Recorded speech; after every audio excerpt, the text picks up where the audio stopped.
I know the exact moment Lorenzo Moretti sees me enter the ballroom, because the whiskey glass he'd been raising to his lips stops mid-motion, suspended in the air like time itself decided to pause for his shock. And even from across the crowded space filled with the city's most dangerous men in expensive suits, I can feel the weight of his stare tracking my every movement with an intensity that makes my skin prickle with awareness. I absolutely refuse to acknowledge his satisfaction. The dress I'm wearing cost more than my old car, and fits like it was designed specifically to make every man in this room forget how to breathe properly. All deep emerald silk that matches my eyes and a neckline that suggests rather than reveals, and I'd chosen it with deliberate calculation. Because tonight isn't about blending into the background like I spent my entire adolescence doing. Tonight is about making sure Lorenzo Moretti finally sees me as something other than the awkward girl who used to follow him around like a lost puppy, desperate for scraps of attention. Alessandro's hand is warm and steady on my lower back as he guides me into the ballroom with the easy confidence of someone who knows he's one of the most powerful men in the room. And I'm hyper-aware of the fact that walking in on the arm of Lorenzo's younger brother is either the smartest or stupidest decision I've made in my 23 years of existence. Alessandro had been the one to suggest attending together when I'd mentioned I had an invitation to the Moretti family's annual charity gala, his smile knowing and slightly wicked when he'd offered to be my escort. And I'd said yes because the alternative was showing up alone and looking like I was still pining after his older brother like some pathetic romantic. Minus, you're causing quite the stir, Bella. I don't think I've ever seen my brother look quite so murderous while holding expensive liquor. Alessandro's voice is amused as he leans close enough that his breath tickles my ear, and I force myself not to look in Lorenzo's direction, even though every nerve ending in my body is screaming at me to confirm what Alessandro is suggesting. Your brother doesn't care what I do or who I do it with. He made that abundantly clear when he set me up with his accountant 6 months ago, like I was a charity case that needed help finding a date. The memory of that particular humiliation still stings, despite the time that's passed. Lorenzo suggesting I might hit it off with his mild-mannered financial advisor because we were both quiet and enjoyed reading, like personality compatibility was determined by shared appreciation for books and social awkwardness.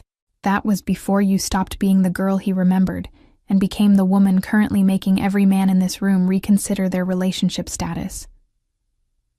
Alessandro's hand slides slightly lower on my back, a possessive gesture that's calculated to provoke rather than seduce. Us including me, for what it's worth. Alessandro, we talked about this. I'm not interested in being used as ammunition in whatever power struggle you're having with your brother. I keep my voice light despite the warning I'm delivering, because Alessandro Moretti is charming and handsome, and absolutely the type of man who would seduce someone just to prove a point to his older sibling. Who says I'm using you? Maybe I'm genuinely interested in the beautiful woman who grew up in our house, but somehow became interesting the moment she moved out and stopped looking at my brother like he hung the moon.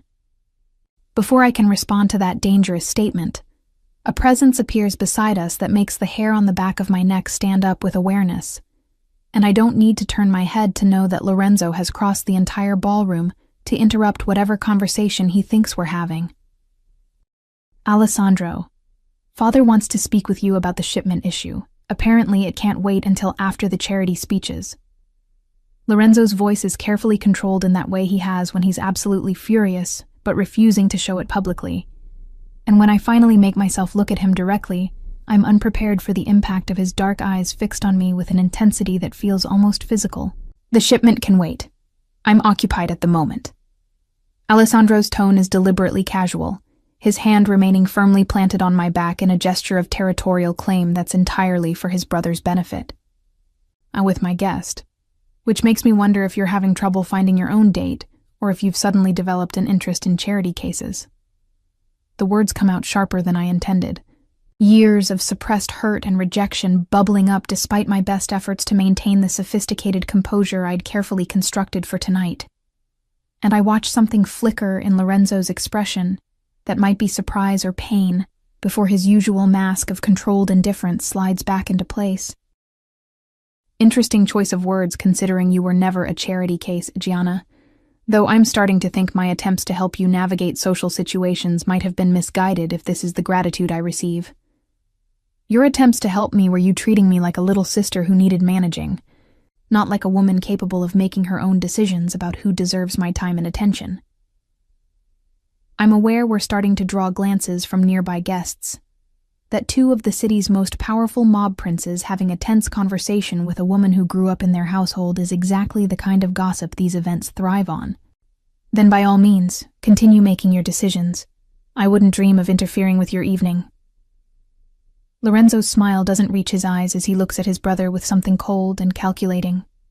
Though I would suggest being careful about the company you keep, Alessandro has a tendency to lose interest once the novelty wears off. Whereas you never showed interest in the first place, which honestly seems worse than losing it eventually. The words are out before I can stop them. Years of watching him cycle through beautiful women, while treating me like furniture coming to a head in this crowded ballroom, where I'm supposed to be demonstrating how completely over him I am. Didn't I, though?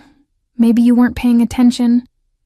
His voice drops lower, intimate despite the public setting, and suddenly he's standing closer than protocol allows, invading the space between Alessandro and me with deliberate intent. Maybe you were so busy deciding I saw you as a sister that you missed all the times I had to actively work to maintain that distance. The confession hits like a physical blow, rewriting every memory I have of our interactions through a lens I never considered, and I'm opening my mouth to demand explanation when Alessandro steps between us with tension radiating from every line of his body. And this conversation is over. You're making a scene and embarrassing her, which I'm sure wasn't your intention when you stormed over here like a jealous ex-boyfriend. I'm not her ex-boyfriend.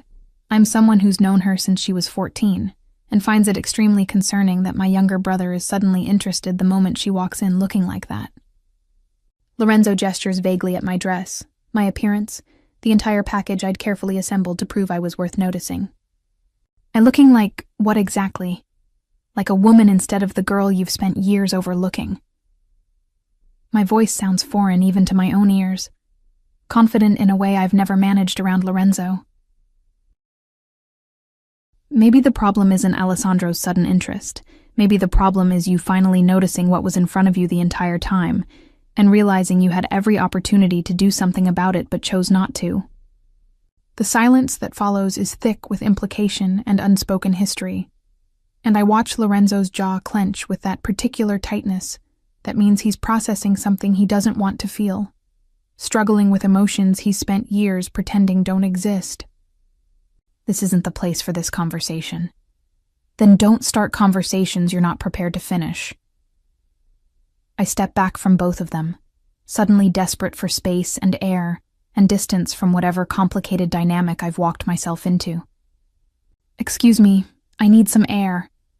I move toward the terrace doors before either of them can stop me, and I'm almost through the exit when Lorenzo's hand catches my wrist with careful pressure, not restraining but definitely stopping my escape. Gianna, wait. Why? So you can tell me more about how you were protecting me from yourself by pushing me away. Or maybe you want to explain how watching you with other women for years was somehow for my own good. I turn to face him fully, and this close I can see the conflict in his expression. The war between control and desire playing out in real time.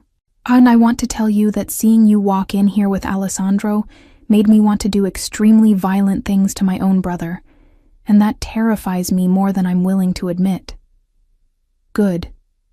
Maybe terror will teach you what years of indifference taught me, which is that wanting something from a distance doesn't mean you deserve it when you finally decide to reach for it.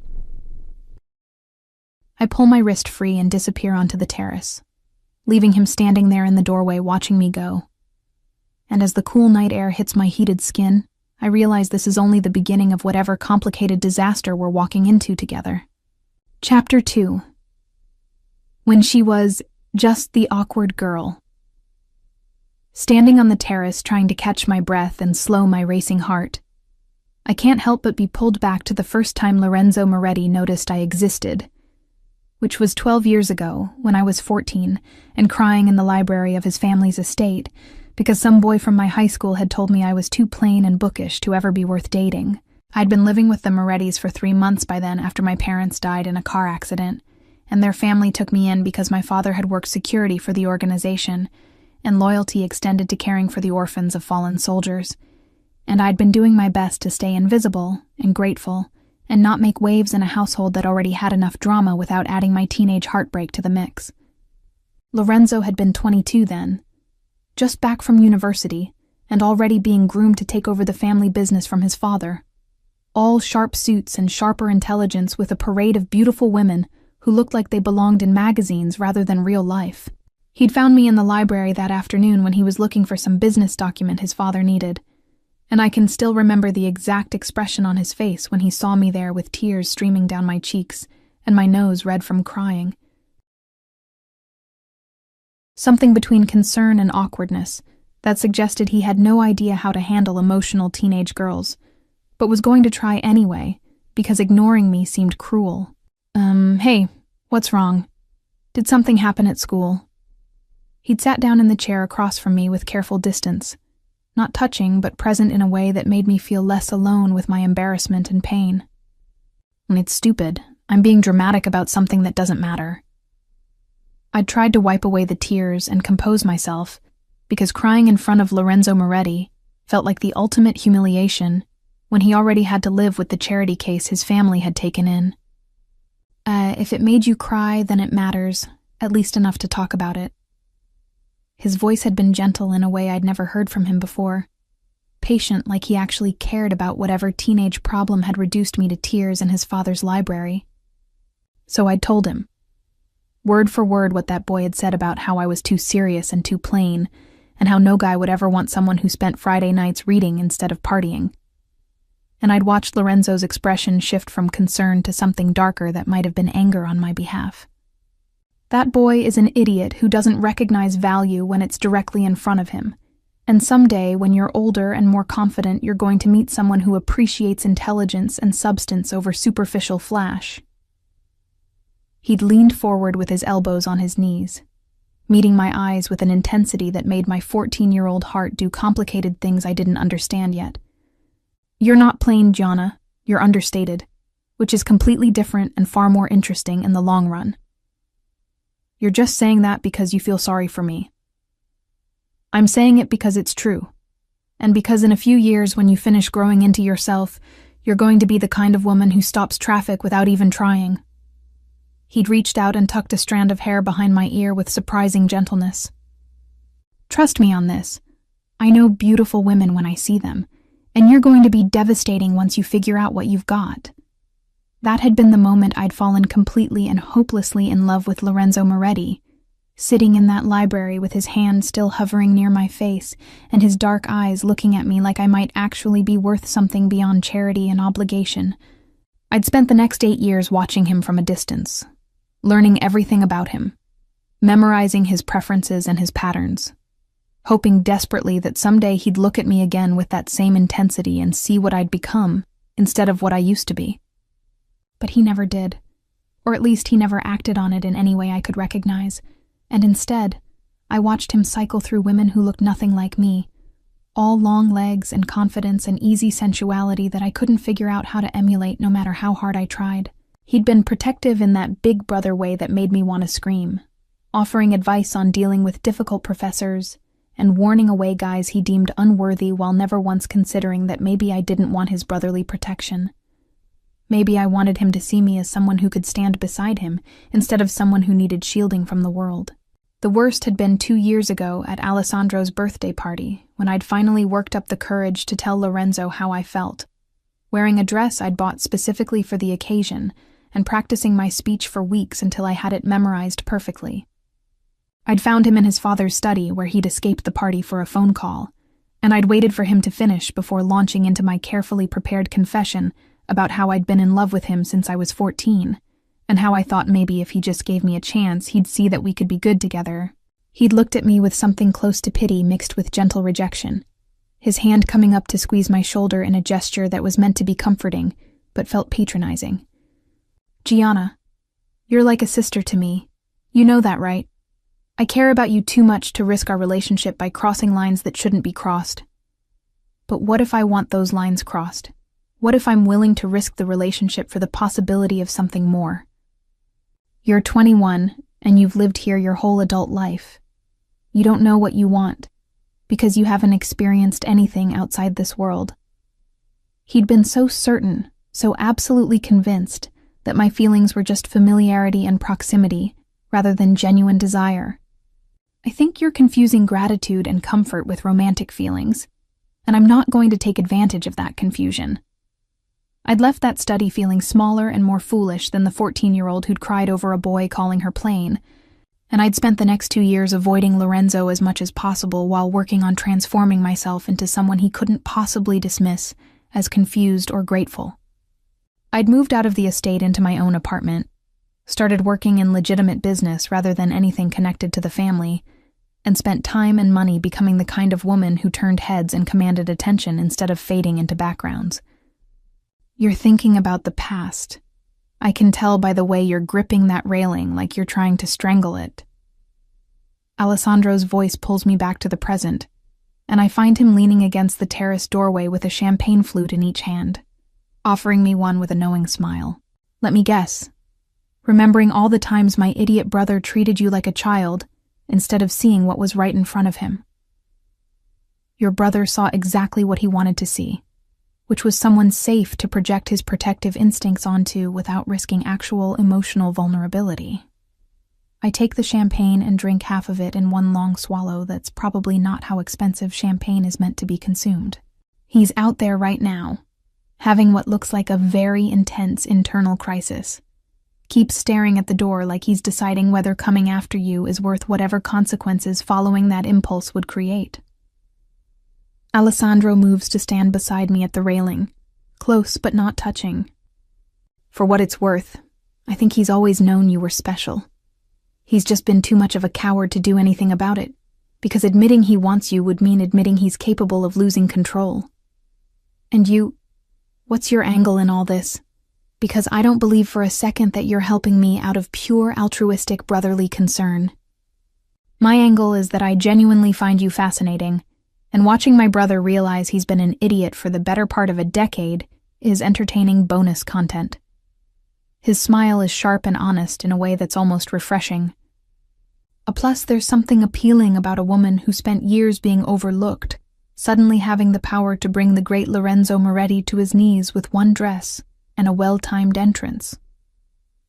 I'm not trying to bring anyone to their knees. I'm trying to move on with my life without being defined by unrequited feelings for someone who made it clear I wasn't what he wanted. And yet here you are, at his family's event, wearing a dress that was clearly chosen to make him regret every decision he's ever made regarding you. Before I can argue with that uncomfortably accurate assessment, Lorenzo himself appears in the doorway, and the look on his face when he sees Alessandro standing close to me is pure murder barely restrained by years of self-control and family loyalty. My Alessandro, Father's looking for you. Something about the East Side territory dispute that apparently can't wait. Tell Father I'm occupied. He knows how to handle territory disputes without my input. Now, Alessandro.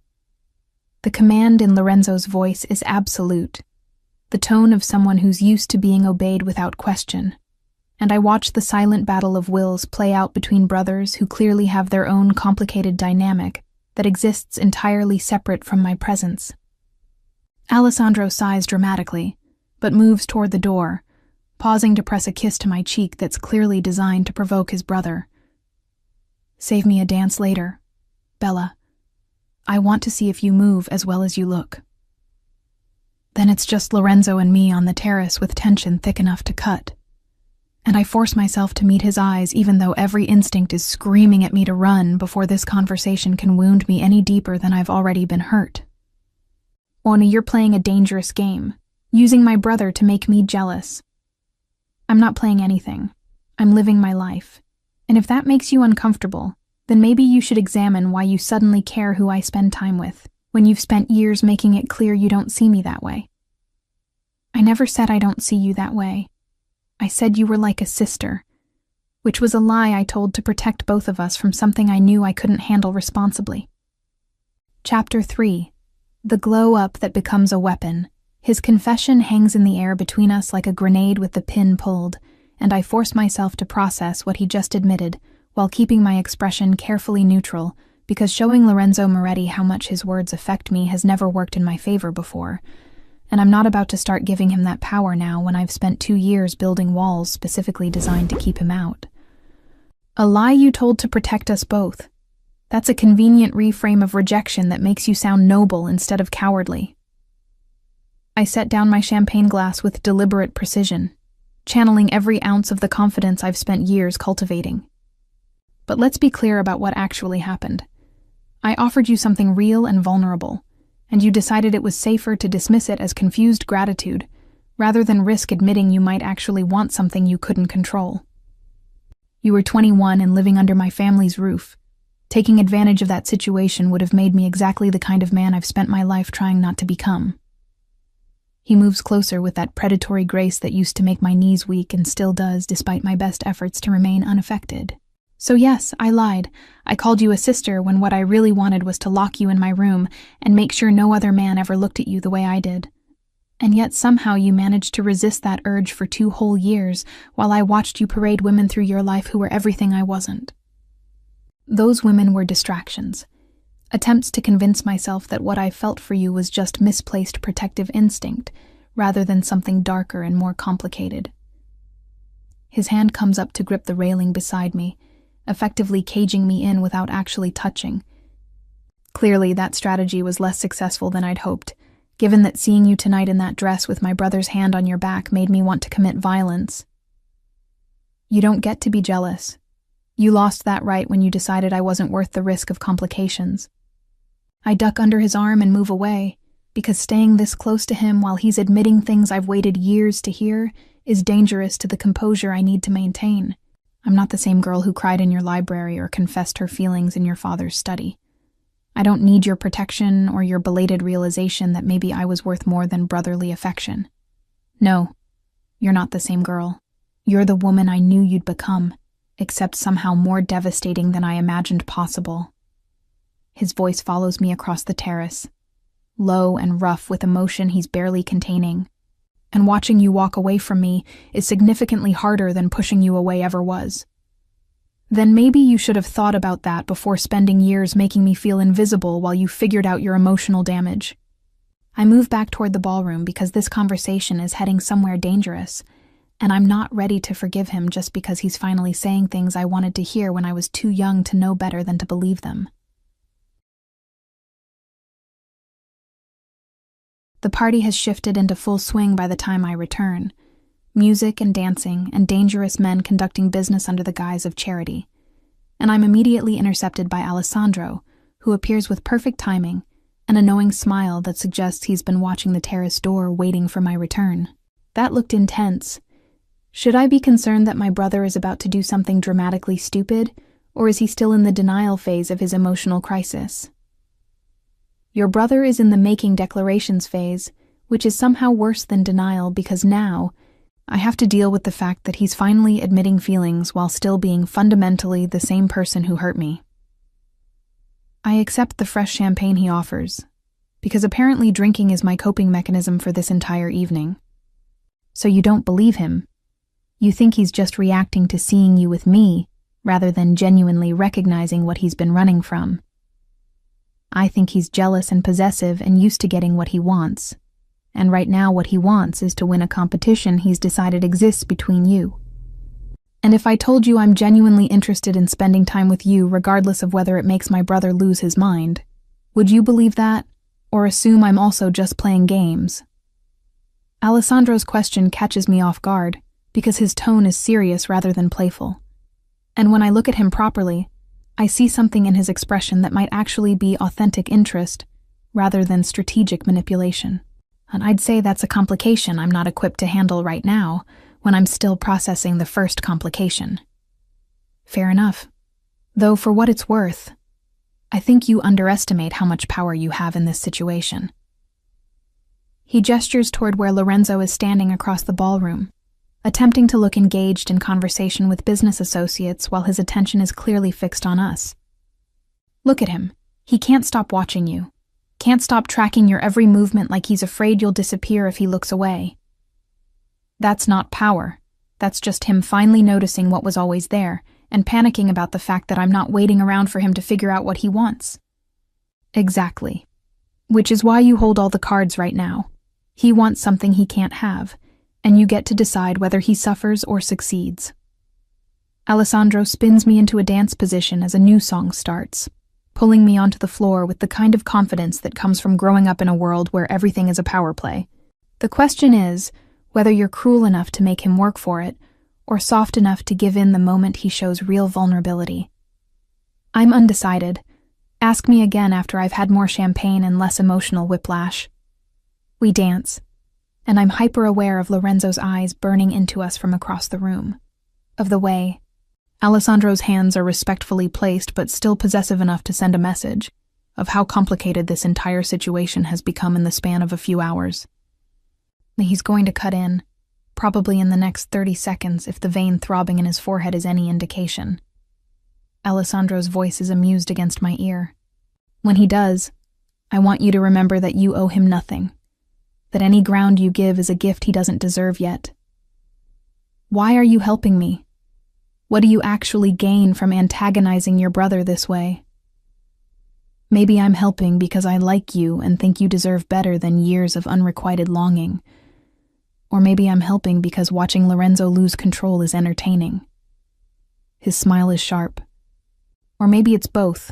Complex motivations are allowed. Sure enough, Lorenzo appears beside us with murder in his eyes, barely masked by social propriety, his hand already extended toward me in a demand rather than a request. May I cut in? Or are you too occupied with whatever game you're playing? Games require two players, brother. I'm simply dancing with a beautiful woman who happens to enjoy my company.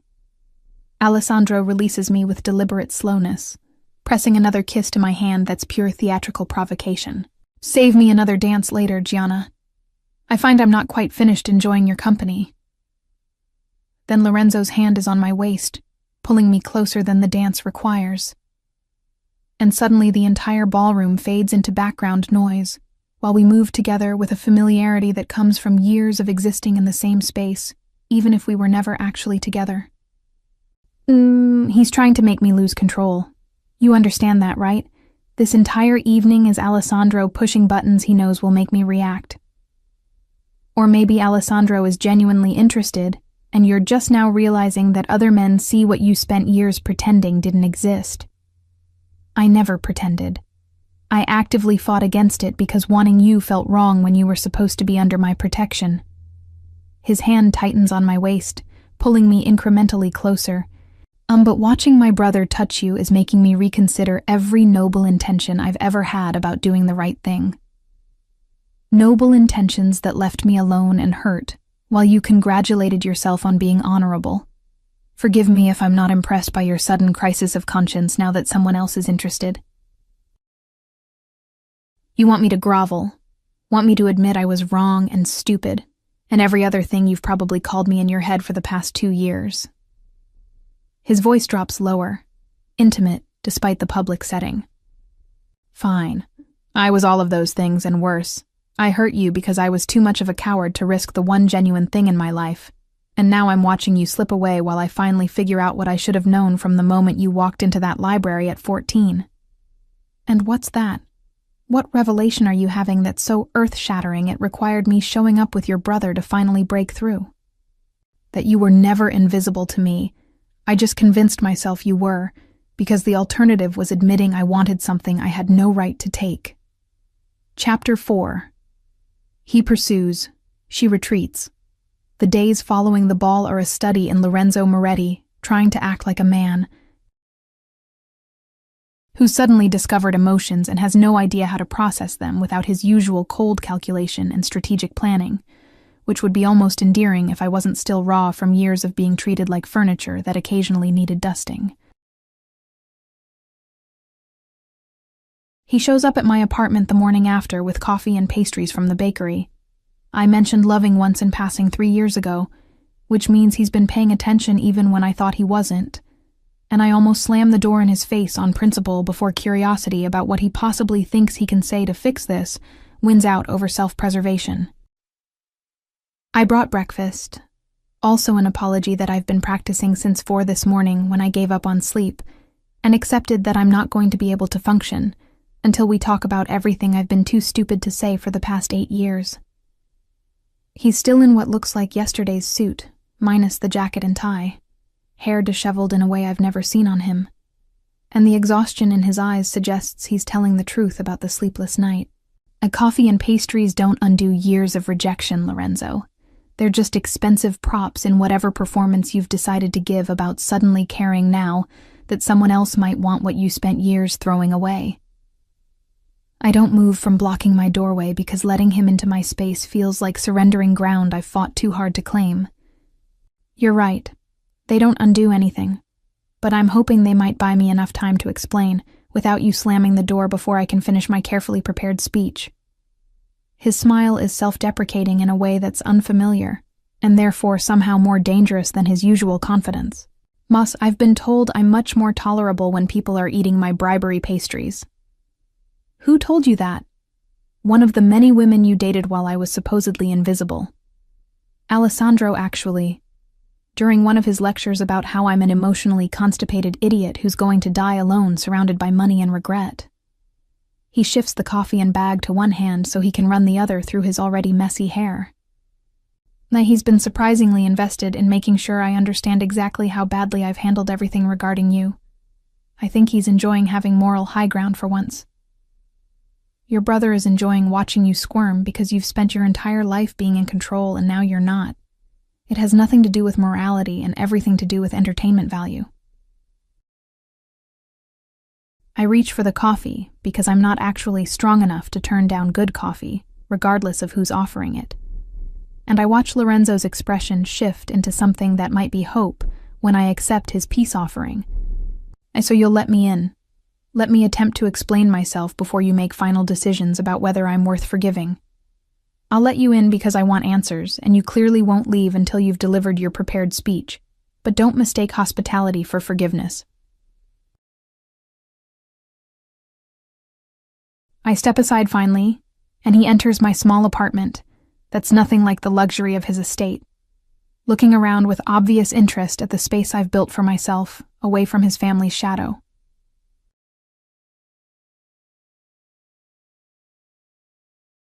And it suits you, this place. All warm colors and books and the kind of personal touches that make it actually feel like a home instead of just expensive real estate. He sets the pastries on my small kitchen counter with care, like he's trying not to disrupt the space I've created. I always wondered where you went when you moved out, what kind of place you'd choose when you finally had the freedom to make it entirely yours. You could have visited any time in the past 2 years, instead of pretending I didn't exist beyond polite acknowledgement at family events. I stayed away because seeing you and not being able to touch you was becoming impossible, and I convinced myself that distance would make the wanting stop. He leans against my counter with his hands gripping the edge like he needs something to hold on to. Obviously, that strategy was spectacularly unsuccessful, given that I'm currently in your apartment at 7 in the morning, having not slept because I can't stop thinking about Alessandro's hands on you. Alessandro barely touched me. We danced at a public event, and he was completely respectful despite your jealous imagination creating scenarios that didn't happen. I'm aware, which somehow makes it worse because it means I'm not even jealous of what happened. I'm jealous of the possibility of what could happen if he decides to seriously pursue you. And if he does decide to pursue me, why would that be any of your business when you made it very clear 2 years ago that you weren't interested in being anything beyond my protective big brother figure? Because I lied.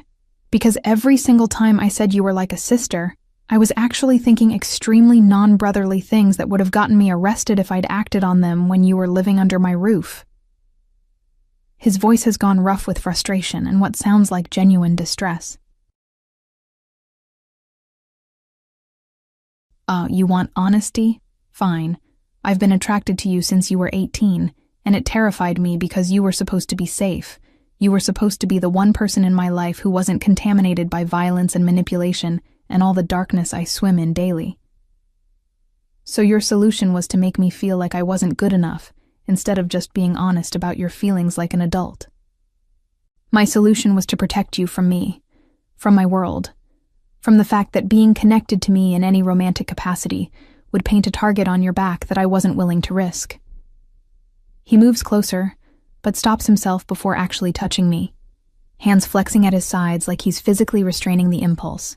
But then you moved out and started building a life separate from the family, and I realized the target existed anyway because you grew up in my house, and everyone knows you're important to us, which meant I'd sacrificed our happiness for safety you didn't actually have. That sounds like a convenient realization that coincidentally arrived right around the same time Alessandro showed interest. Alessandro showing interest was the catalyst, not the cause. It made me confront the fact that I was going to have to watch you build a life with someone else because I'd been too much of a coward to risk rejection and vulnerability. Before I can respond, my phone buzzes with a text that I glance at reflexively, and Lorenzo's eyes track the movement with predatory focus before his expression goes carefully blank in that way that means he's processing something he doesn't like. Let me guess. My brother checking to see if you survived my inevitable morning visit. Alessandro is checking to see if I want to have lunch later this week, which is none of your business and not something you get to have opinions about. Except it is my business, because he's my brother, and you're the woman I've been in love with since before I had the vocabulary to name what I was feeling. The confession comes out harsh and unpolished, nothing like the smooth declaration I'm sure he'd planned. So yes, I have opinions about him pursuing you, specifically that I'd rather cut off my own hand than watch it happen while I do nothing. You don't get to declare love after years of rejection and expect that to erase the damage, Lorenzo. Love without action is just pretty words that mean nothing when the person saying them has proven repeatedly that their feelings don't translate into choosing you. Then let me choose you now.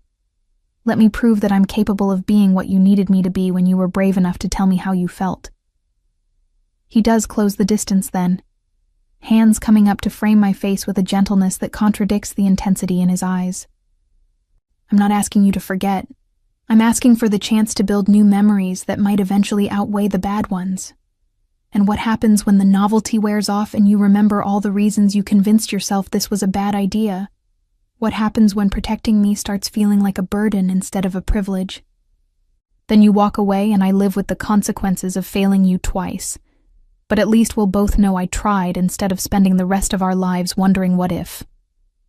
His thumb strokes across my cheekbone, and I'm dangerously close to forgetting why letting him back in is a terrible idea when my apartment door buzzes with someone at the main entrance, and Lorenzo's hands drop immediately as tension floods back into his shoulders. Are you expecting someone? Alessandro said he might stop by with those files I needed for work. The look on Lorenzo's face would be funny if the situation wasn't so complicated. Pure frustration mixed with resignation that his brother has perfect timing for ruining moments. Of course he did, because why would my attempt at reconciliation happen without Alessandro's interference? Chapter 5. The Brother in the Middle of Fire. I buzz Alessandro in because refusing would only make this situation more awkward than it already is, and I watch Lorenzo's jaw clench with barely contained frustration as his brother's footsteps echo up the stairs toward my apartment. The tension in my small living space is suffocating. Two Moretti brothers in close quarters with me standing between them both literally and figuratively, and I'm starting to understand why people say you should never get involved with family because the complications multiply exponentially when blood and desire intersect. Alessandro enters with his usual confident charm, taking in the scene of Lorenzo disheveled in yesterday's clothes and me still in pajamas with knowing amusement that suggests he'd timed this interruption perfectly. Good morning. I hope I'm not interrupting anything important. Though based on the tension I could feel from the hallway, I'm guessing my timing is as impeccable as ever. Your timing is shit, and you know it. You're deliberately sabotaging my attempt to have an actual conversation with Gianna. Lorenzo's voice is cold with the kind of controlled anger that makes most people step back. But Alessandro just grins wider like he's enjoying his brother's discomfort immensely. I'm delivering work files she requested yesterday.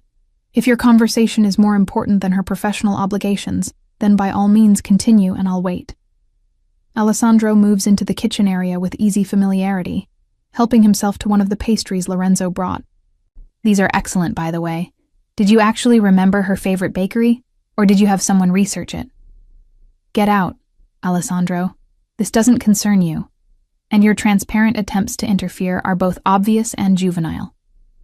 What's juvenile is you showing up at her apartment after years of neglect and expecting her to forgive you because you finally figured out what everyone else has known since she was 16.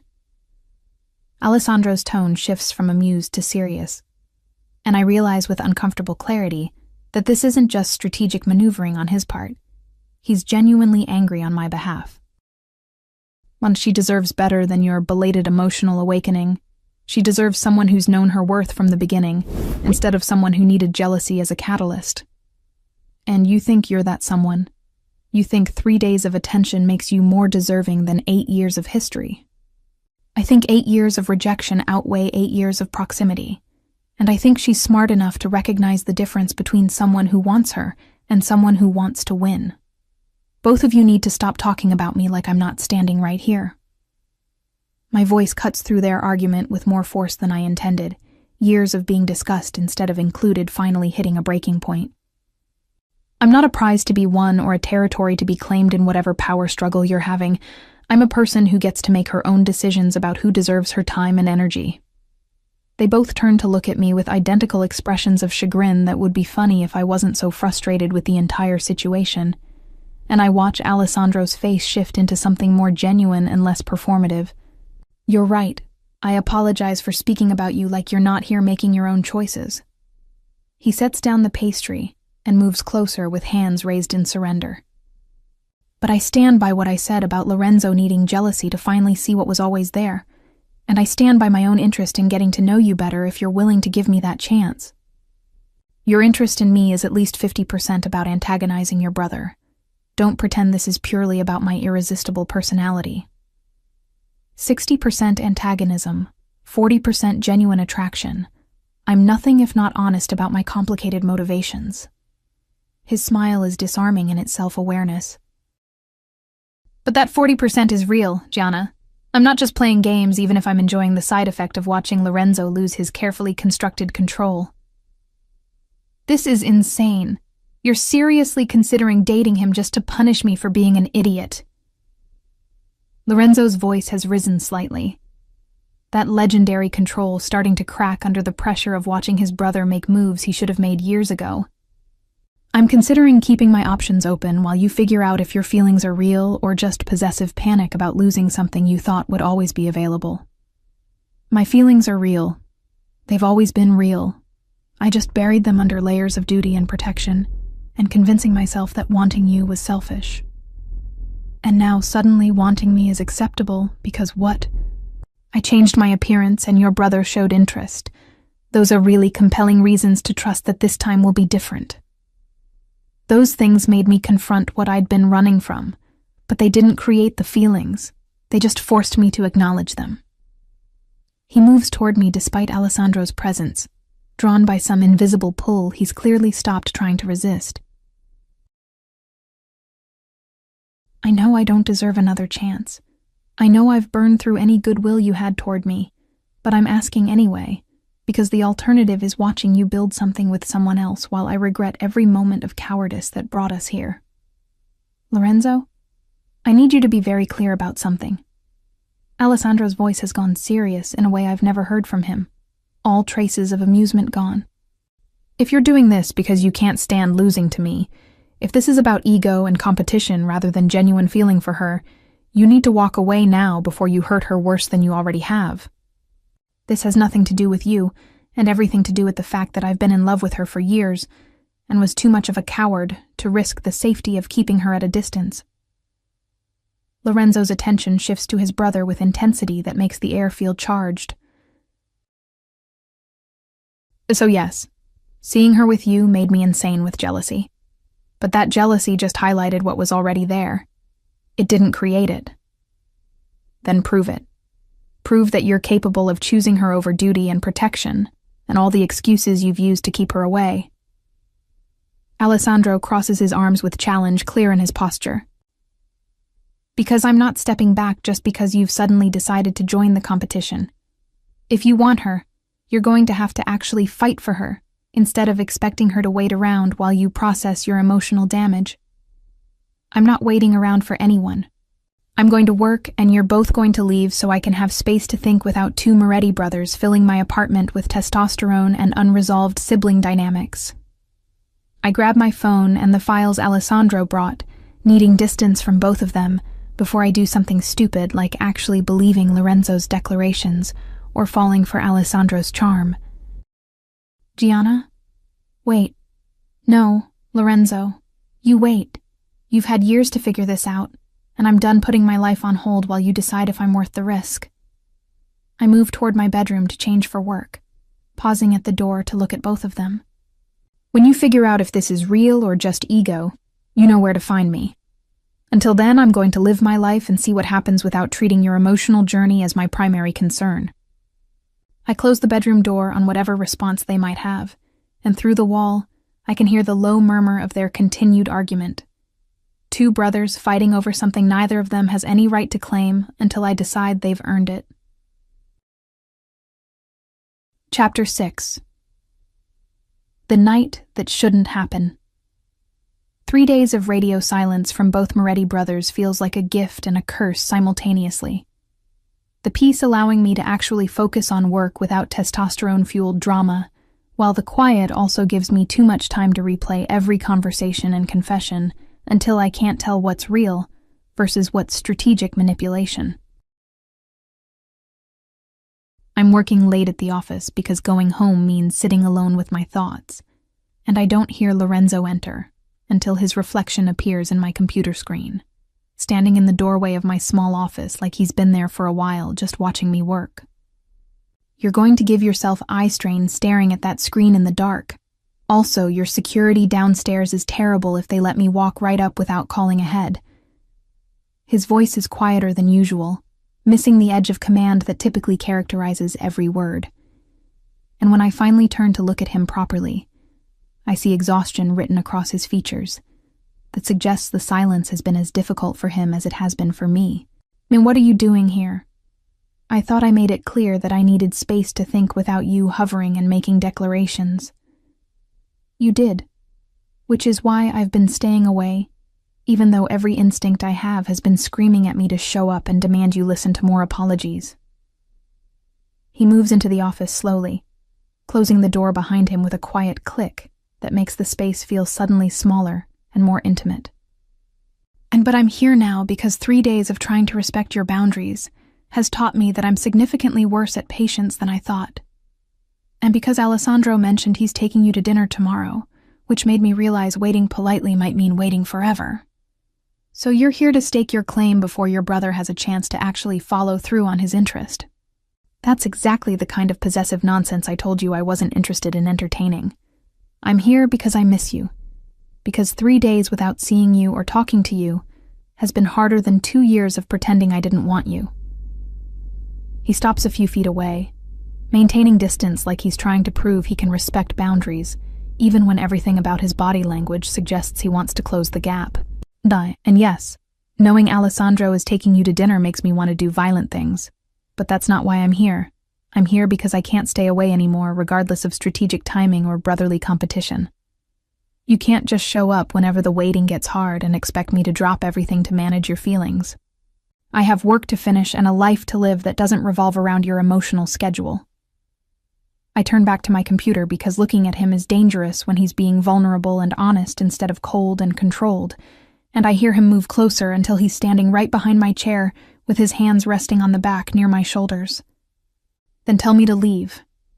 Tell me you don't want me here, and I'll walk out and leave you alone to finish your work and prepare for your dinner with my brother. His voice is close enough that I can feel his breath against my hair. But if you can't tell me to leave, if there's even a small part of you that wants me to stay, then let me be here while you work. Let me prove I can exist in your space without demanding anything beyond your presence. The problem is, I can't tell him to leave, despite every logical reason. I have to protect myself from getting hurt again, I can't make the words form, because some traitorous part of me has been waiting for him to show up exactly like this, stripped of his usual armor and admitting things that make him vulnerable instead of powerful. You can stay, but you have to be quiet because I actually need to finish this report before tomorrow. I can be quiet. He settles into the chair across from my desk, long legs stretched out and arms crossed over his chest in a posture that suggests he's prepared to wait as long as necessary. And I try to focus on my work while hyper-aware of his presence filling my small office with tension that has nothing to do with the financial reports I'm supposed to be analyzing.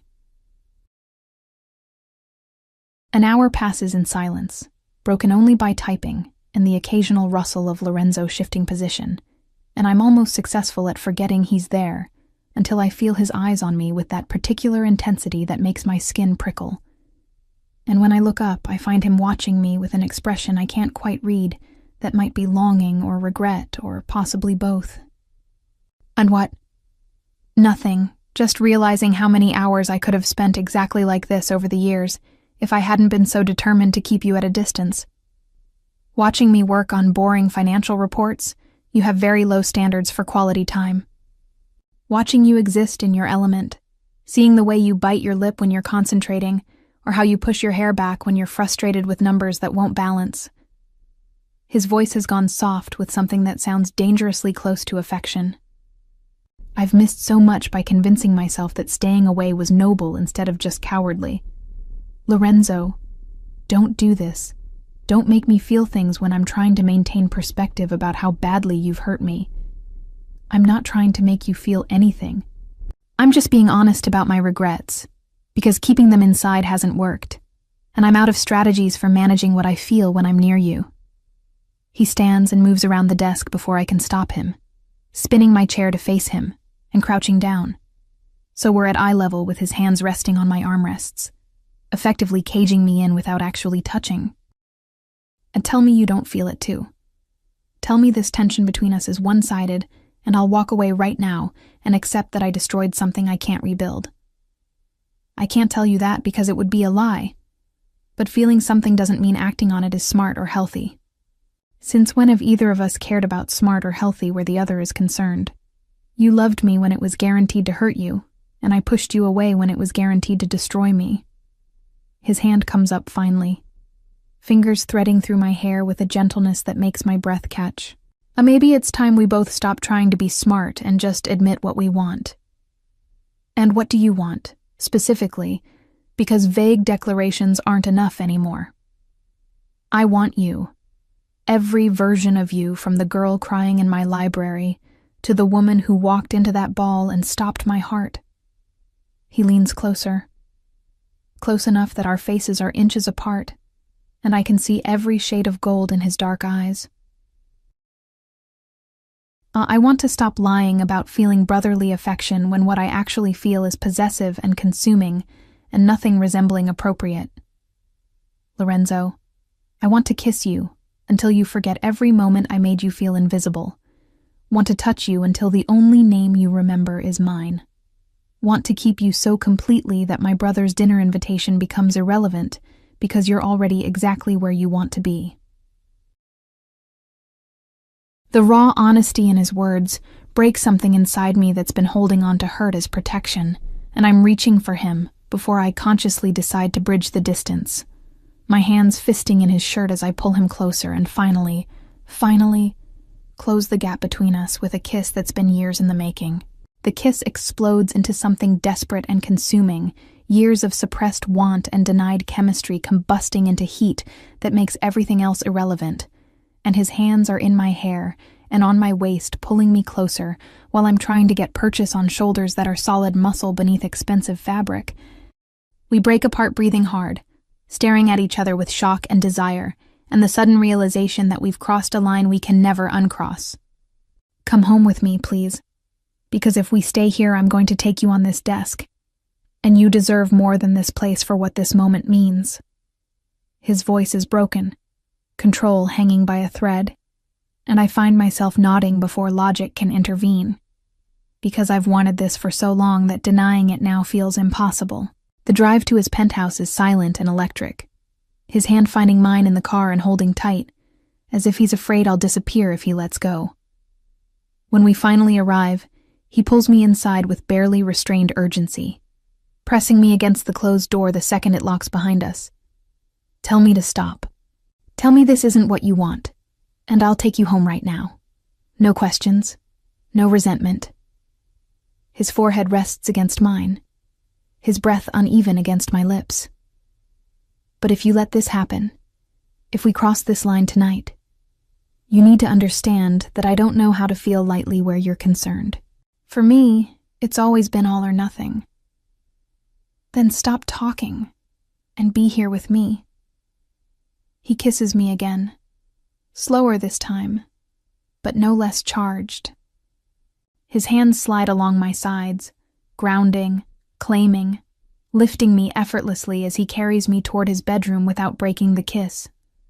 The room is dark and expansive, intimidating in its quiet luxury, but the way he lays me down is careful, reverent, like this moment matters more than anything else in the world. I've imagined this so many times over the years, he murmurs. Imagined what it would feel like to finally be here with you, without walls, without pretending. His lips trace along my jaw, my neck, lingering just long enough to make my breath catch. But the reality is so much more overwhelming than anything I allowed myself to hope for. His presence surrounds me, steady and deliberate, as if he's memorizing every breath, every reaction. When he draws closer, it's unhurried, intentional, like I'm something precious, rather than fleeting. I reach for him too, needing to close the distance, needing to be sure this is real, that he's real. You have no idea how beautiful you are, he says quietly, almost like it hurts to admit it, or how much time I wasted convincing myself I was protecting you when I was really just afraid. His voice roughens, filled with emotion he can no longer hide. I won't waste another moment pretending I don't want this. Or you. Lorenzo, I whisper, my control slipping. Stop talking about what you should have done, and stay right here with me. Tell me what you need, he says softly. Tell me what makes you feel safe, what makes you feel wanted, and I won't miss it. His touch is steady, grounding, sending a quiet fire through me that makes it impossible to think straight. He doesn't rush, doesn't take. He listens, learns, responds, as if every sound I make matters. That's it, he murmurs. I just want to know you're here with me. When the last of my hesitation fades, I feel exposed in a way that has nothing to do with vulnerability of the body, and he must sense it, because he pauses, one hand lifting to my face with unexpected gentleness. We can stop, he says quietly. We don't have to do this tonight if you're not ready. I've been ready for 8 years, I tell him. Stop holding back, and just stay. He kisses me again, deeper this time, and the world narrows until there's only us. No distance, no doubt, no pretending. Everything feels inevitable, like every moment we fought this was leading right here. He moves slowly, deliberately, never looking away, as if he wants to remember every second of this. You feel unreal, he whispers, like something I dreamed up and never believed I'd be allowed to keep. His voice strains with restraint. Tell me if you need me to slow down. Tell me if you need anything. Don't stop. I breathe. I've waited too long for this. The moment stretches, deepens, until everything else fades away. His presence is steady and certain, holding me like I belong there, like I always have.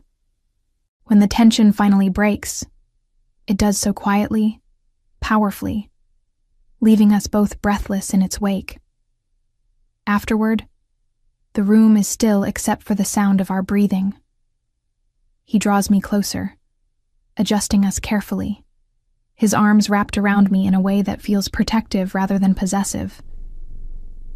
"Stay tonight," he says softly. I need to know this was real, not just something I imagined wanting. There's vulnerability in his voice I've never heard before. "I'll stay," I answer, "but we'll need to talk when morning comes." "It means I'm done pretending," he says, "and anyone who has a problem with that, including my brother, will have to accept it. Possessive doesn't even begin to describe you." "Not possessive," he murmurs. "Just finally honest, and completely unwilling to lose you now that I know what this feels like." He pulls me closer, and I let myself sink into the warmth of him, knowing tomorrow will bring complications, but choosing, for now, to stay in this moment where everything feels right, inevitable, and exactly what I've wanted for as long as I can remember. Chapter 7. Consequences and Conflict. I wake up to sunlight streaming through unfamiliar floor-to-ceiling windows and the immediate awareness that I'm in Lorenzo Moretti's bed, his arm wrapped firmly around my waist. And the weight of last night's choices crashes over me with equal parts satisfaction and panic, because crossing this line means there's no going back to the safe distance I'd carefully maintained for 2 years. He's still asleep beside me, face relaxed in a way I've never seen when he's awake and in control. And I take a moment to just look at him without the complication of his intense gaze tracking my every reaction. The problem with mourning after clarity is that it forces you to confront decisions made in the heat of desire and emotion. And lying here in his ridiculously expensive sheets while my body still carries the quiet echo of last night, I'm struggling to figure out if last night was the beginning of something real, or just the culmination of years of unrequited want, finally finding an outlet. His arm tightens around me even in sleep when I try to shift position, and the possessiveness of the gesture would be endearing if it wasn't also slightly terrifying given that Lorenzo Moretti doesn't do casual, and I just became something he's decided belongs to him. I can hear you thinking from here. Whatever spiral you're falling into can wait until after I've had coffee and convinced you that last night wasn't a mistake. His voice is rough with sleep, but the underlying command is still present. And when I turn to look at him, I find dark eyes watching me with an intensity that makes my breath catch, despite the anxiety churning in my stomach. We need to talk about what this means, about what happens now that we've completely destroyed any possibility of going back to how things were before. What it means is you're mine now, and everyone else needs to adjust their expectations accordingly, including my brother, who's going to be extremely unhappy when he realizes what happened between us. He pulls me closer, morning stubble scraping against my shoulder as he presses a kiss to bare skin. As for what happens now, I make you breakfast, and then we spend the day in this bed until you stop looking at me like you're planning escape routes. I'm not planning escape routes. I'm processing the fact that sleeping with you was probably the worst decision I could make for my emotional well-being given our history. Or it was the best decision because it forced us both to stop pretending we don't want this. His hand slides up my side in a casual touch that somehow feels more intimate than everything we did last night. "When I know you're scared, I know I've given you every reason not to trust that this time will be different, but I'm asking you to give me the chance to prove I'm capable of being what you need." Before I can respond, his phone starts ringing with a tone that makes his entire body tense, and I watch his expression shift from vulnerable to controlled as he reaches for the device on his nightstand, clearly recognizing whoever's calling as important enough to interrupt our morning. "This is Marco. I need to take it." He kisses my forehead before answering with a curt greeting that signals he's shifted into business mode. "What's important enough to call at 7 in the morning?" I can't hear Marco's response, but I watch Lorenzo's jaw clench with that particular tightness that means he's processing information he doesn't like. And when he speaks again, his voice has gone cold in the way that suggests someone is about to have a very bad day. When did this happen? Who knows about it? And what's the current threat assessment?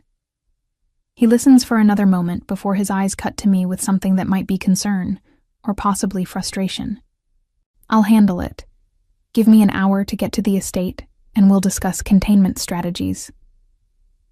He ends the call and sits up with the sheet pooling around his waist. Running a hand through already disheveled hair in a gesture of frustration I'm starting to recognize as his tell for when things are spiraling beyond his control. Alessandro knows you're here. Apparently he showed up at your apartment this morning with coffee, and apologies for our argument, and when you didn't answer, he tracked your phone location. He tracked my phone. That's completely insane and also probably illegal. Welcome to my family where privacy is a suggestion and everyone has resources to find anyone at any time. His smile is humorless. The bigger problem is that he knows you're at my penthouse, which means he knows what happened last night. And based on Marco's report, he's currently at the estate demanding to speak with me about betraying brotherly trust and stealing what he'd claimed. I'm not something that can be claimed or stolen. I'm a person who made a choice about who I wanted to be with. I know that, and you know that. But Alessandro is going to see this as me using my position in history with you to win a competition he thinks we were having. He stands and starts pulling on clothes with efficient movements. And I need to go handle this before he does something dramatically stupid that escalates the situation beyond simple jealousy. What am I supposed to do? Just wait here like a good little possession while you deal with your brother's hurt feelings? You're supposed to stay here where you're safe and protected while I make it clear to everyone, including Alessandro, that you're not available for pursuit or negotiation. He's back in full command mode now, the vulnerable man from moments ago buried under layers of cold calculation. I'll be back within a few hours, and then we can continue our conversation about what this means and where we go from here. Lorenzo, you can't just leave after last night without actually talking about what we're doing. You can't revert to issuing commands and expecting me to obey just because we slept together. He crosses back to the bed and cups my face with both hands, forcing me to look at him directly. And what we're doing is building something real. What we're doing is me finally claiming what I should have years ago and making sure everyone knows you're off limits. His kiss is hard and possessive. Stay here. Let me handle my family. And when I get back, we'll have all the time you need to process and discuss and whatever else helps you trust that I'm serious about this. Then he's gone, leaving me alone in his massive bed surrounded by expensive sheets and the lingering scent of his cologne. And I'm faced with the choice of either obeying his command to stay or asserting my independence by leaving and dealing with the consequences. The mature adult thing would be to wait and have the conversation he's promising, but the part of me that's tired of being managed and directed is seriously considering getting dressed and going home just to prove I can. My phone buzzes with a text before I can make a decision, and when I check it, I find a message from Alessandro that makes my stomach clench with guilt and complicated feelings I don't want to examine too closely. I hope he's worth the betrayal. I genuinely thought we were building something real, but apparently I was just a convenient catalyst for his jealousy. Be careful with my brother. He's very good at making you feel like you matter until something more important demands his attention. The message sits heavy in my chest because Alessandro isn't entirely wrong. I did use his interest as leverage whether I consciously intended to or not. And now he's hurt, and I'm responsible for adding another complication to an already messy situation. I'm still staring at the text trying to figure out how to respond when my phone rings with Lorenzo's name flashing across the screen. Don't respond to Alessandro's text.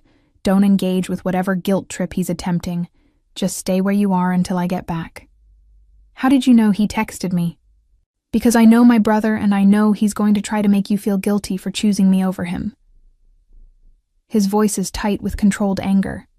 He's hurt and lashing out, which I understand. But you're not responsible for managing his emotions, or apologizing for wanting me instead of him. Maybe I should apologize, though. Maybe I did lead him on by accepting his attention when I was really just trying to make you jealous. You didn't lead him on. You were honest about your complicated feelings, and he chose to pursue you anyway, hoping he could change your mind. There's a pause filled with tension. The situation here is worse than I thought. My father wants to have a family meeting about the incident at the ball, and your involvement with both his sons. Apparently, our personal drama is becoming a distraction that affects business, Your father wants to have a meeting about me. That's absolutely mortifying, and also not something I agreed to when I slept with you last night. Which is why I'm handling it. Which is why I need you to trust that I can manage my family without you having to be subjected to their judgment and interference. I'm not some fragile thing that needs protecting from your family's opinions. If they want to discuss my involvement with you, then I should be there to represent myself. Gianna, my family's meetings aren't polite discussions. They're strategic negotiations where everyone has an agenda and the person with the least power gets sacrificed for the greater good. His voice is firm. I'm not letting you walk into that situation unprepared and unprotected. So please, just this once, let me handle it my way. I want to argue, want to insist on my right to be present for conversations about my own life. But the genuine concern in his voice makes me hesitate, because maybe he's right, that walking into a Moretti family meeting without preparation would be walking into a trap I'm not equipped to navigate. Ken, fine. I'll wait. But you need to come back and actually talk to me instead of just issuing commands and expecting compliance. I promise. We'll talk about everything. Just give me a few hours to make sure my family understands that you're not negotiable. He ends the call and I'm left sitting in his bed trying to decide if trusting Lorenzo Moretti with my heart after one night together is brave or just incredibly stupid, and whether the way Alessandro's text made me feel guilty means I'm not as over the complication of two brothers as I thought I was. Chapter 8. What he always denied. The family meeting apparently goes as badly as Lorenzo predicted, based on the fact that he returns 4 hours later looking like he's aged several years and is carrying the particular tension that comes from fighting battles on multiple fronts simultaneously. I'm dressed by then and sitting in his living room with coffee I made myself because waiting naked in his bed felt too much like playing the role of obedient mistress rather than equal partner. And when he sees me fully clothed, his expression shifts into something that might be disappointment or possibly relief that I haven't fled entirely. You got dressed. I was hoping you'd still be in bed where I left you looking thoroughly compromised and completely mine. I'm not staying in your bed like some kept woman waiting for you to return from handling business. If we're doing this, then we're doing it as equals, which means I get to have agency over where I sit and what I wear. Fair enough, though for the record you look significantly better naked and rumpled than you do dressed and defensive. He drops onto the couch beside me with a heaviness that suggests the meeting was worse than even he anticipated. My father thinks you're a distraction that's causing conflict between his sons and affecting family unity. Alessandro is convinced I manipulated you into my bed out of competitive spite, and half the family is taking sides in a dispute they don't actually understand because they're bored, and this is the most interesting drama we've had in years. So basically, I've become the subject of mob family gossip and political maneuvering. That's exactly what I wanted when I slept with you last night. I told them all to mind their own business and that my personal life isn't up for family vote or approval, which went over about as well as you'd expect, with people who think they have a right to opinions about everything I do. He reaches for my hand, threading our fingers together with a gentleness that contradicts the tension in his shoulders. Alessandro is the biggest problem. He's genuinely hurt and feeling betrayed, and I can't entirely blame him, because from his perspective I waited until he showed interest, and then swooped in to claim what he was pursuing. Did you, though? Did you only want me because he wanted me first? No, I wanted you long before Alessandro ever looked at you as anything other than the girl who grew up in our house. But his interest made me confront the fact that I was going to lose you if I didn't stop being a coward about my feelings. His grip on my hand tightens. The truth is, I've been in love with you since you were 18. And it terrified me because you were supposed to be safe and protected and completely off limits. And loving you meant risking the one genuine relationship I had that wasn't contaminated by violence and obligation. So you pushed me away for years and let me think I wasn't good enough because you were scared of your own feelings. Yes, and it was selfish and cowardly and every other thing you've probably called me in your head. But I'm done running from it now, even if it means dealing with family drama and Alessandro's justified anger. What if I'm not done being angry? What if one night together doesn't erase years of hurt and rejection? Then you stay angry while I prove through consistent action that I've changed, and that this time I'm choosing you over duty and family expectations and all the excuses I used to keep you at a distance. He pulls me closer until I'm practically in his lap. I'm asking for a real chance, not forgiveness or instant trust, just the opportunity to show you that the man who pushed you away isn't the man I am now. The thing is, I want to believe him. Want to trust that this is real and lasting instead of just another version of him maintaining control. But the years of hurt and disappointment make it hard to accept that he's genuinely capable of prioritizing me when his track record suggests otherwise. I need time. I need to see that you actually follow through on these promises before I can trust that this isn't just temporary insanity brought on by jealousy and desire. How much time? Give me a timeline so I know what I'm working with. I don't know. However long it takes for me to believe that you're serious about this, and not just caught up in the drama of finally getting something you thought you couldn't have. Then I'll take however long you need. I'll show up every day and prove that you're my priority until you can't deny it anymore. His kiss is soft and careful, asking rather than demanding. But I'm not giving you space or distance. I'm staying close and present, and making sure you can't forget that I'm here fighting for us. 3 months later, Lorenzo keeps his word in ways that are simultaneously annoying and endearing, showing up at my apartment every morning with coffee and refusing to leave until he's convinced I'm eating properly, inserting himself into my work schedule and social life with the determination of someone who's decided I'm his priority regardless of my protests about independence. He's still controlling and possessive and completely incapable of not managing every detail of my safety. But there's a softness now that wasn't present before. A willingness to actually listen when I push back instead of just steamrolling over my objections with commands. Alessandro remains coldly polite in the rare occasions our paths cross at family events, his hurt transformed into distant courtesy that's somehow worse than open hostility, because it means he's written me off completely as someone who betrayed whatever trust we'd been building. Lorenzo tries to repair the relationship with his brother through gestures and apologies, but the damage appears permanent, creating a rift in the family that makes everyone uncomfortable and makes me feel guilty, despite Lorenzo's insistence that I'm not responsible for managing Alessandro's emotions. Tonight is the charity gala, exactly 3 months after the ball where everything changed, and I'm getting ready in Lorenzo's penthouse because I've been spending more nights here than at my own apartment, despite my protests about maintaining separate spaces. The dress I'm wearing is deep sapphire blue that Lorenzo specifically requested because he said it matches my eyes. And when I emerge from the bedroom, I find him waiting in a tuxedo that should be illegal for how well it fits. You're stunning. Every man at that gala is going to look at you and wish they were me. And you're going to spend the entire night glaring at anyone who looks too long. I know how this works by now. Absolutely. I'm extremely predictable about my possessive tendencies where you're concerned. He pulls me close for a kiss that threatens to make us late. Are you ready for this? For making our relationship public in front of the entire organization? As ready as I'll ever be, though I'm sure there will be whispers about how I manipulated both Moretti brothers. Let them whisper. Everyone who matters knows the truth about how long I've wanted you and how stubborn you were about making me work for it. The gala is exactly as overwhelming as I expected. All dangerous men in expensive suits and beautiful women dripping in jewels, and I'm hyper-aware of the attention we're drawing as Lorenzo keeps me close with his hand possessive on my lower back.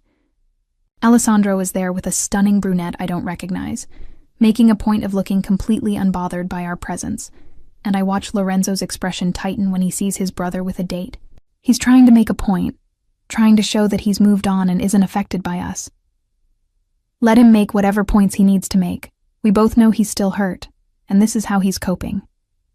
The evening passes in a blur of introductions and careful political navigation, Lorenzo introducing me as his girlfriend with a finality that makes it clear this isn't temporary or casual, and by the time we escape to the terrace for air, I'm exhausted from the performance of being perfectly poised under everyone's scrutiny. You were perfect in there. Handled every intrusive question and loaded comment with grace I didn't know you possessed. I learned from watching you navigate these events. though I prefer the version of you that exists in private where you're allowed to be vulnerable instead of constantly controlled. And the private version is exclusively yours. Everyone else gets the cold calculation. He turns me to face him with the city lights creating a backdrop that's almost romantic. I have something for you. Something I've been carrying around waiting for the right moment. He pulls out a small velvet box and my heart stops, because surely he's not proposing after only 3 months of actually being together. Surely he understands that I'm still figuring out if I can trust this completely. Before you panic, this isn't a proposal. I know we're not there yet, and I know you need more time to trust that I'm serious. He opens the box to reveal a delicate necklace with a pendant that catches the light. And this belonged to my mother. She left it to me with instructions to give it to the woman I knew I'd spend my life with, and I'm giving it to you now as a promise that I'm committed to proving I'm worth the risk. Lorenzo, I can't accept something that belonged to your mother when we've only been together 3 months. You can and you will, because she would have loved you, and because I need you to have something that shows everyone, including my family, that you're permanent in my life. He removes it from the box and fastens it around my neck with careful hands. I consider it a promise of intent, not pressure for commitment you're not ready to give. The weight of it against my skin feels significant in ways I'm not ready to process. And when I look at him, I see vulnerability beneath his usual confidence that makes my chest ache with complicated feelings. And what happens if I break your heart? What happens if I decide I can't trust you enough to fully commit? Then I'll live with that consequence and know I at least tried to be worthy of you instead of spending the rest of my life wondering what if. His kiss is interrupted by the sound of breaking glass from inside the ballroom, and suddenly, we're running back inside to find chaos and Alessandro standing over someone with blood on his knuckles and murder in his eyes. Epilogue. 6 months later, turns out Alessandro hadn't moved on nearly as well as he'd pretended, and the man he'd beaten at the gala was someone who'd made comments about me being a prize fought over by brothers, which triggered something in Alessandro that resulted in him hospitalizing the guy and creating a scandal that the family is still managing. Lorenzo had handled it with unexpected grace, defending his brother publicly, while privately telling him that violence over perceived insults to me wasn't helping anyone, and was just making the situation messier. The relationship between the brothers remained strained but functional, with Alessandro maintaining cold politeness that occasionally cracks into genuine conversation when he forgets to be angry. I've stopped feeling guilty about choosing Lorenzo, because Alessandro's made it clear through his actions that his interest was at least partly about competition with his brother. And the woman he's been seeing consistently for the past few months suggests he's genuinely moving on rather than just performing recovery. Lorenzo proposed properly last month after 9 months of consistently showing up and proving he meant every promise he'd made. And I'd said yes because somewhere in all the daily proof and consistent presence, I'd started to actually believe he was capable of prioritizing me. The ring currently sitting on my finger is elegant and understated, exactly what I would have chosen for myself if he'd asked. And the fact that he knew that without me telling him is proof of how much attention he's been paying. The wedding is set for next spring, small and intimate despite his family's protests that it should be a massive production. And I'm standing in his penthouse watching him handle business calls with the kind of cold efficiency that used to intimidate me, but now just makes me appreciate how he can compartmentalize between the dangerous man the world sees and the vulnerable person he is with me. He catches me watching and ends his call abruptly, moving to pull me close with hands that are gentle despite their capacity for violence. What are you thinking about so seriously? I'm thinking about how far we've come from that night at the ball when you saw me with Alessandro and finally admitted what you'd been running from. Best night of my life, despite how badly it started. Watching you walk in with my brother made me realize I was done lying to myself about what I wanted. And what about Alessandro? Do you think he'll ever fully forgive us? Eventually, maybe. My brother holds grudges, but he also loves family. And once he's genuinely moved on, he'll come around. Lorenzo's smile is slightly wicked, though watching him punch someone for insulting you suggested he still has complicated feelings about the whole situation. That was him being overprotective, not romantic. If you say so. My phone buzzes with a text, and I glance at it reflexively. surprised to see Alessandro's name flashing across the screen with a message I'm almost afraid to read given our history. Congratulations on the engagement. I'm genuinely happy for you both, even if it took me a while to get here. Also, fair warning, I'm bringing someone to the wedding who I'm actually serious about, so prepare yourself for family commentary about both Moretti brothers being domesticated. I show Lorenzo the message and watch his expression shift from surprise to something that might be relief that his brother is finally reaching out with something resembling warmth instead of cold politeness. He's moving on. Actually moving on this time instead of just performing recovery. Good. Maybe now family events will be less awkward. Don't count on it. We're Italian and dramatic. Awkward is our default setting even when everyone's happy. He kisses me thoroughly. The kind of kiss that usually leads to us abandoning whatever plans we had in favor of staying in. And when we break apart, we're both smiling because despite all the complications and drama and years of denial, we somehow ended up exactly where we were always supposed to be. Together, finally honest, and building something real from the ashes of everything we almost destroyed through fear and pride and stubborn refusal to admit what we both wanted. The end.